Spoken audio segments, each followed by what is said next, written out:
Assalamualaikum warahmatullahi wabarakatuh. Perkenalkan, saya Kristiano BK Mahendra Sembiring dengan NIM 2450804041111019. Di sini saya akan menjelaskan gimana itu grafik tarif dan grafik kuota. Nah, sebelum masuk ke penjelasan grafik tarif dan kuota ini, saya ingin menjelaskan ringkasan dari makalah saya yang berjudul Kebijakan Kuota Impor Gula Amerika Serikat tahun 2024, Aplikasi Kebijakan Kuota Impor Gula Amerika Serikat terhadap negara pengekspor, kasus gula mentah dari Brasil dan Meksiko.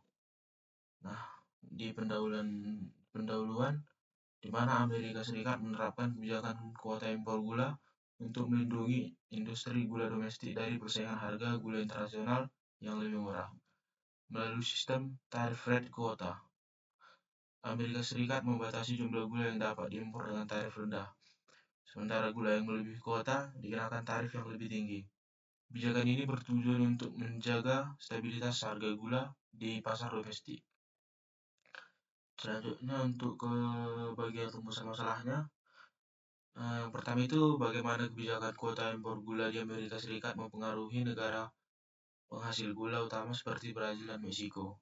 Yang kedua, apa dampak kebijakan kuota gula terhadap harga gula domestik dan internasional. Yang ketiga, bagaimana kebijakan ini mempengaruhi kesejahteraan konsumen dan produsen di Amerika Serikat serta negara pengekspor. Nah, selanjutnya itu di bagian tujuan. Nah, yang pertama itu tujuannya itu menganalisis dampak kebijakan kuota impor gula Amerika Serikat terhadap negara penghasil gula utama, khususnya Brazil dan Meksiko. Yang kedua, memberikan rekomendasi kebijakan yang dapat menguntungkan semua pihak yang terlibat dalam perdagangan gula.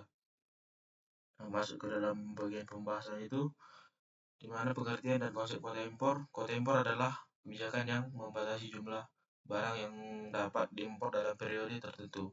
Dalam konteks gula, tarif rate kuota mengatur jumlah gula yang dapat diimpor dengan tarif rendah dan impor yang melebihi batas kuota dikenakan tarif lebih tinggi. Yang selanjutnya itu dampak kebijakan kuota gula di Amerika Serikat. Harga gula domestik lebih tinggi daripada harga dunia karena pembatasan impor, yang mengarah pada deadweight loss dan menurunkan daya beli konsumen di Amerika Serikat. Dan dampak terhadap produsennya di Amerika itu, produsen domestik mendapat keuntungan karena mereka bisa menjual gula dengan harga yang lebih tinggi. Namun ada inefisiensi dalam pasar gula domestik karena kurangnya kompetisi dari impor. Dampak terhadap negara pengekspor gula atau Brasil dan Meksiko itu, negara-negara pengekspor gula besar seperti Brasil dan Meksiko menghadapi penurunan pendapatan akibat terbatasnya volume gula yang dapat diekspor ke Amerika Serikat. Untuk studi kasus kuota impor gula di Amerika Serikat 2024, di mana kuota impor gula ditetapkan untuk tahun 2024 yang mencakup gula mentah dan gula rafinasi. Negara-negara penghasil utama gula seperti Brasil dan Meksiko diberikan kuota yang terbatas yang berpengaruh pada harga dan volume ekspor gula mereka. Nah, selanjutnya itu ada bagian rekomendasi kebijakan. Dalam bagian rekomendasi kebijakan ini, tentunya untuk meningkatkan efisiensi pasar, Amerika Serikat dapat menghubungi pembatasan kuota dan tarif pada gula impor yang melebihi kuota. Dengan ini, negara-negara penghasil gula seperti Brasil dan Meksiko dapat memperoleh akses yang lebih luas ke pasar Amerika Serikat. Yang terakhir itu ada kesimpulan. Kesimpulan yang saya dapat dari makalah saya, kebijakan kuota impor gula yang diterapkan oleh Amerika Serikat membawa dampak yang kompleks bagi banyak pihak. Meskipun kebijakan ini melindungi petani gula domestik, ia juga menimbulkan kerugian bagi konsumen dan negara pengekspor gula seperti Brasil dan Meksiko. Harga gula domestik yang lebih tinggi dan pengurangan volume ekspor gula menurunkan kesejahteraan global secara keseluruhan.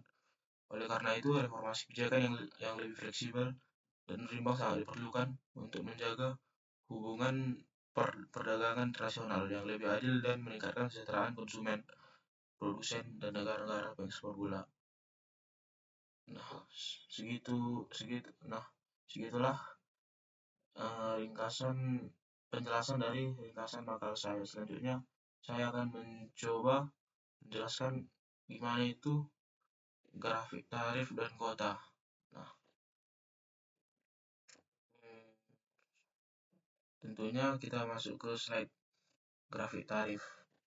Dari gambaran kurva ini, di mana grafik tarif menggambarkan dampak dari kebijakan pengenaan tarif terhadap pasar internasional. Tarif adalah biaya masuk yang dikenakan oleh pemerintah suatu negara terhadap barang impor. Dalam grafik ini kita melihat efek dari tarif pada kurva permintaan dan penawaran di pasar domestik. Nah, tentunya di dalam grafik ini penjelasannya di mana kurva permintaan D menunjukkan hubungan antara harga dan jumlah barang yang diminta oleh konsumen. Semakin tinggi harga, semakin rendah jumlah yang diminta. Nah, untuk kurva penawaran yang S menunjukkan hubungan antara harga dan jumlah barang yang ditawarkan oleh produsen domestik. Semakin tinggi harga, semakin banyak barang yang diproduksi dari ditawarkan di pasar. Nah, kondisi pasar sebelum tarif di pasar bebas, harga P dan kuantitas Q dicapai di titik pertemuan antara kurva permintaan dan penawaran. Ini adalah harga dan jumlah yang berlaku tanpa adanya intervensi pemerintah. Nah, dan setelah tarif dikenakan, ketika tarif dikenakan pada barang impor, kurva penawaran impor bergeser ke atas. Karena tarif menyebabkan harga barang impor menjadi lebih mahal. Hal ini menyebabkan harga domestik naik dari P0 ke P1. Sementara kuantitas yang diperdagangkan turun dari Q0 ke Q1. Nah, dampak pada konsumen, surplus konsumen berkurang karena harga barang impor lebih tinggi dan kuantitas yang tersedia lebih sedikit. Dan dampak untuk produsen itu, surplus produsen domestik meningkat karena harga yang mereka terima menjadi lebih tinggi dan mereka dapat memproduksi lebih banyak barang yang memenuhi permintaan yang lebih tinggi di pasar domestik. Untuk pendapatan pemerintahnya itu, pemerintah menerima pendapatan dari tarif yang dikenakan pada barang impor yang melebihi kuota yang diperbolehkan. Pendapatan ini dihitung sebagai tarif X jumlah impor yang diterima. Untuk deadweight loss-nya itu menggambarkan kerugian efisiensi yang terjadi akibat pengurangan perdagangan yang seharusnya terjadi di pasar bebas. Ini terjadi karena ada konsumen yang tidak bisa membeli barang di harga lebih rendah dan produsen domestik yang tidak bisa meningkatkan produksi tanpa batas. Selanjutnya, saya akan mencoba menjelaskan grafik kuota. Nah, seperti kurva yang ini, tentunya di mana grafik kuota menggambarkan dampak dari kebijakan kuota impor yang membatasi jumlah barang yang dapat diimpor ke suatu negara. Kuota adalah pembatasan fisik pada jumlah barang yang diimpor pada harga tertentu dalam periode waktu tertentu. Nah, untuk kurva permintaan dan penawaran sama seperti pada grafik tarif. Kurva permintaan D dan penawaran S menunjukkan hubungan antara harga dan jumlah barang yang diminta serta ditawarkan di pasar domestik. Kondisi pasar sebelum kuota itu tanpa kuota pasar berada pada titik equilibrium di mana harga P0 dan kuantitas Q0 ditentukan oleh interaksi antara kurva permintaan dan penawaran. Setelah kuota dikenakan, ketika pemerintah menetapkan kuota impor, jumlah barang yang diimpor dibatasi pada QK atau jumlah yang diizinkan masuk dengan harga tertentu. Nah, harga barang impor yang diizinkan masuk ke pasar naik menjadi PK yang lebih tinggi daripada harga dunia atau P0.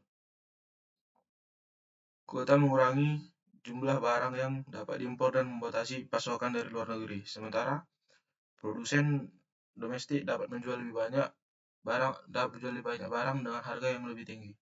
Dampak pada konsumen itu, surplus konsumen berkurang karena konsumen harus membayar harga lebih tinggi untuk jumlah yang lebih sedikit.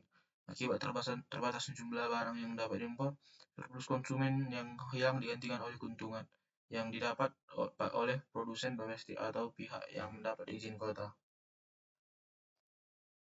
Nah, dampak pada produsen itu, surplus produsen domestik meningkat karena maka dapat menjual lebih banyak barang pada harga yang lebih tinggi meskipun volume barang yang tersedia di pasar menurun.